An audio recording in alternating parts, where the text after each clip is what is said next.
ፕሬዘንቴሽን ዛሬ ፕሬዘንቴሽን የሚያቀርብልን ተማሪ አክሊሉ ይሆናል። ሁላችሁም በጸጥታ ተከታተሉት። ቀጥል። ምን አባ ካፈጣለ ቀጥል። እሺ ፈርስት ቴንክ ዩ ፎር ጊቭ ሚ ዚስ ቻንስ ማይ ኔም ኢዝ አክሊሉ ማይ ፋዘር ኔም look at this. Somebody come look at this. ኢዝ በላይ ማይ ማዘር ኔም ኢዝ ሬድፋ ቤተሰብ መምሪያ ያለው መሰለው እዚህ ዘሩን ይቆጥርልኛል። ወደ ዋና ጉዳይ ግባ።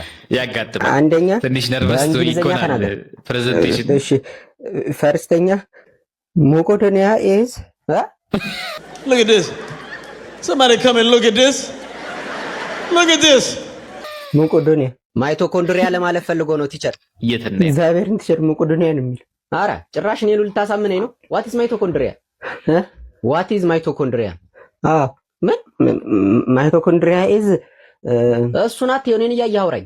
እግዚአብሔር ነው ያላቆም ቲቸር። ዛሬ ነው የሰማሁት። እሱ እኔም አላቆም። የፈጣሪ ያለ እሺ በቃ ተው። እሱን ቀጣዩን አቅርብ። ማይቶኮንድሪያ ሁለተኛ ምን አባቱ ብሎ ነው ዛሬ ጉዳይ ፈላ። ምን አልክ? ሽንት ቤት መጣብኝ። አትወጣት ዛሬ ሳትጨርስ እዙ ትበላሻተለህ እንጂ ምንም እኮ ነው የማይነበበው። ቆይ ማን ነው የጻፈው? እኔ ምንም ማውቀው ነገር የለም። ኧረ ቲቸር ራሱ ነው የጻፈው። እኔ አዎ እግዚአብሔር እና ምን ሆነ? ናውጣ ናውጣ። እኔም እንዳንተ ነበርኩ። ፕሬዘንቴሽን ምናምን ሲባል የማይመጣብኝ ነገር የለም። ታንክስ ፎር ሊስኒንግ። ናውጣ እኮ ነው እንዳንተ